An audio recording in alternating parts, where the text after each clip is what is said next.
Wayanad DCC president ND അപ്പച്ചൻ രാജിവെച്ചിരിക്കുകയാണ്. NM വിജയന്റെ ആത്മഹത്യ അടക്കമുള്ള നിരവധി വിഷയങ്ങളിൽ ആരോപണ വിധേയനായിരുന്നു ND അപ്പച്ചൻ എന്ന നമുക്കെല്ലാവർക്കും അറിയാവുന്ന കാര്യമാണ്.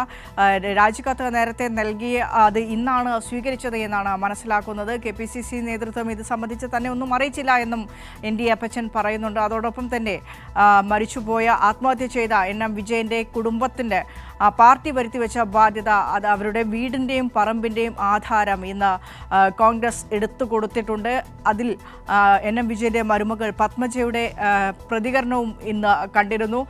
ഇത് നേരത്തെ ചെയ്തിരുന്നെങ്കിൽ, പണമടിച്ച ആധാരം നേരത്തെ തന്നെ എടുത്തു തന്നിരുന്നെങ്കിൽ 2 ജീവനുകളെ രക്ഷിക്കാമായിരുന്നു എന്നാണ് പത്മജ പറയുന്നത്. PV ജോഷിലയുണ്ട്. ജോഷില, ND അപ്പച്ചന്റെ രാജിയിൽ ഒതുങ്ങുമോ കാര്യങ്ങൾ? വയനാട് കോൺഗ്രസിനെ സംബന്ധിച്ചിടത്തോളം കോൺഗ്രസ് നേതാക്കളുടെ ആത്മഹത്യകൾ പെരുകി വരുന്നു. ഗ്രൂപ്പ് പോര് അതിരൂക്ഷമായി കൊണ്ടിരിക്കുന്നു. ഇതിന്റെ ഭാഗമായി മറ്റ് പ്രശ്നങ്ങളെല്ലാം തന്നെ കോൺഗ്രസിൽ ഉടലെടുക്കുന്നു. അത് KPCCയെ ബാധിക്കുന്നു, കേന്ദ്ര നേതൃത്വത്തെ ബാധിക്കുന്നു.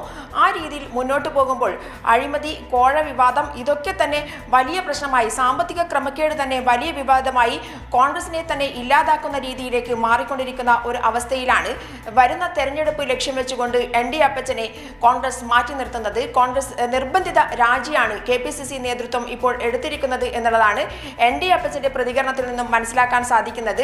അവർ പറയുന്നത് ഞാൻ ചെയ്യും, അവർ പറഞ്ഞോട്ടെ, ഞാൻ ഇതൊന്നും അറിഞ്ഞിട്ടില്ല എന്നുള്ള രീതിയിലുള്ള പ്രതികരണമായിരുന്നു ND അപ്പച്ചന്റെ ഭാഗത്ത് നിന്നും ഉണ്ടായിരുന്നത്. സംഘടനാഘട്ടത്തിൽ പരിഗണിക്കുന്നതാണല്ലോ പറഞ്ഞിരുന്നത്. ഇങ്ങനെ ഇവിടെ വാങ്ങൽ താങ്കൾ ആഗ്രഹിച്ചിരുന്നു? അതിപ്പോ എനിക്കറിയാൻ വയ്യ, അവർ തീരുമാനിക്കട്ടെ. ഞാൻ നാളെ മാറണം എന്ന് പറഞ്ഞാൽ നാളെ മാറും, ഞാൻ മാറും. എന്നോട് KPCC ഇപ്പോൾ ഒന്നും പറഞ്ഞതുവരെ ഒന്നും പറഞ്ഞില്ല. ഈ മിനിറ്റ് വരെ എന്നോടൊന്ന് താങ്കൾ മാറണം എന്ന് ഇതുവരെ പറഞ്ഞിട്ടില്ല. പറഞ്ഞാൽ അന്ന് പറ്റിയ ആ സമയം മിനിറ്റിൽ തന്നെ ഞാൻ മാറും. പക്ഷേ KPCC പ്രസിഡന്റ് കൺഫേം ചെയ്തു അങ്ങയുടെ രാജി ഇന്നലെയാണ് തന്നത്, ഇന്നലെ കത്ത് എന്നാണ് പറഞ്ഞത്. അപ്പൊ അതിനെ കുറിച്ച് എന്താ മറുപടി? കൺഫേം ചെയ്തിട്ടുണ്ടെങ്കിൽ അങ്ങനെ ബാക്കി കാര്യങ്ങൾ അങ്ങനെ നീക്കിക്കോട്ടെ, പറഞ്ഞോട്ടെ. ഞാൻ എന്ത് ചെയ്യണമെന്ന് പറഞ്ഞോട്ടെ, ഞാൻ എന്ത് ചെയ്യണമെന്ന് അങ്ങനെ പറഞ്ഞോട്ടെ, ഞാൻ അനുസരിക്കാം. കോൺഗ്രസിലെ ഗ്രൂപ്പ് പോര് അതുകൊണ്ട് അവസാനിക്കുമോ, ND അപ്പച്ചന്റെ രാജിയോടുകൂടി അവസാനിക്കുമോ എന്നുള്ള ചോദ്യം ബാക്കിയാവുകയാണ്. കാരണം IC ബാലകൃഷ്ണനും ND അപ്പച്ചനും തമ്മിലുള്ള ഗ്രൂപ്പ് പോരിന്റെ ഇരകളാണ് പ്രാദേശിക നേതൃത്വം എന്ന് പറയുന്നത്. തങ്കച്ചന്റെ വീട്ടിൽ മദ്യവും അതുപോലെ തന്നെ സ്ഫോടക വസ്തുക്കളും കൊണ്ടുചെന്ന് വെക്കുന്നു. അതിന് ഉത്തരവാദിയായ ഒരാൾ ജോസ് നല്ലേടമാണെന്ന് പറയുന്നു. അതിന്റെ ഭാഗമായി ജോസ് നല്ലേടം ആത്മഹത്യ ചെയ്യുന്നു.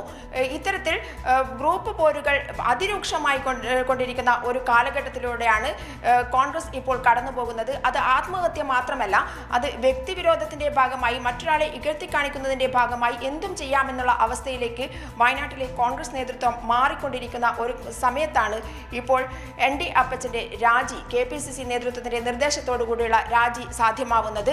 എന്നാൽ അതുകൊണ്ട് വയനാട്ടിലെ കോൺഗ്രസിലെ പ്രശ്നങ്ങൾ അവസാനിക്കുമോ എന്നുള്ളതാണ് നോക്കിക്കാണേണ്ടത്. അതേസമയം തന്നെ പത്മജയുടെ കൈഞ്ഞരമ്പ് മുറിച്ചുള്ള ആത്മഹത്യാ ശ്രമം, അതിന് ഉത്തരവാദി T സിദ്ദിഖിന്റെ വാക്കുകളാണ് തന്നെ ഇതിലേക്ക് നയിച്ചത് എന്നായിരുന്നു പത്മജ അന്ന് പറഞ്ഞത്. കോൺഗ്രസെ നിനക്കിത ഒരു ഇര കൂടി എന്ന് ആത്മഹത്യാക്കുറിപ്പ് എഴുതി വെച്ചുകൊണ്ടാണ് പത്മജ അന്ന് ആത്മഹത്യക്ക് ശ്രമിച്ചത്. അതുകൊണ്ട് തന്നെ T സിദ്ദിഖ് ഇപ്പോഴും ഈ ഗ്രൂപ്പ് പോരിന്റെ ഭാഗമായി അവിടെ നിലനിൽക്കുന്നുണ്ട്. അതുകൊണ്ട് T സിദ്ദിഖ് നിലനിൽക്കുന്നത് കൊണ്ട് തന്നെ ഇപ്പുറത്ത് ഇവർ തമ്മിലുള്ള ഗ്രൂപ്പ് പോര് അത് തുടരുക തന്നെ ചെയ്യും എന്നുള്ളതാണ് പറയാനുള്ളത്. ഒരു 50 വർഷം കോൺഗ്രസിന് വേണ്ടി ജീവിച്ച് മരിച്ച ഒരാളോട്, കുടുംബത്തിനോട് കാണിക്കേണ്ട നീതി ആയിരുന്നില്ല അന്ന് കോൺഗ്രസ് എന്ന് പറഞ്ഞ പ്രസ്ഥാനം ഞങ്ങളോട് കാണിച്ചത്. നിരന്തരമായി അവരുടെ അടുത്ത് ഞങ്ങൾക്ക് അവഗണനകളും ആക്ഷേപങ്ങളും മാത്രമാണ് കിട്ടിക്കൊണ്ടിരുന്നത്. അതുകൊണ്ട് ഇനിയിപ്പം ഈ കഴിഞ്ഞു പോയ ജീവിത സാഹചര്യങ്ങൾ എന്നെ പഠിപ്പിക്കുന്ന ഒരു കാര്യമുണ്ട്. അതുകൊണ്ട് എനിക്കൊരു വാക്കേ ഉള്ളൂ, ഞാൻ പറഞ്ഞ വാക്ക് തന്നെ ഞാൻ ഉറച്ചു നിൽക്കുന്നു.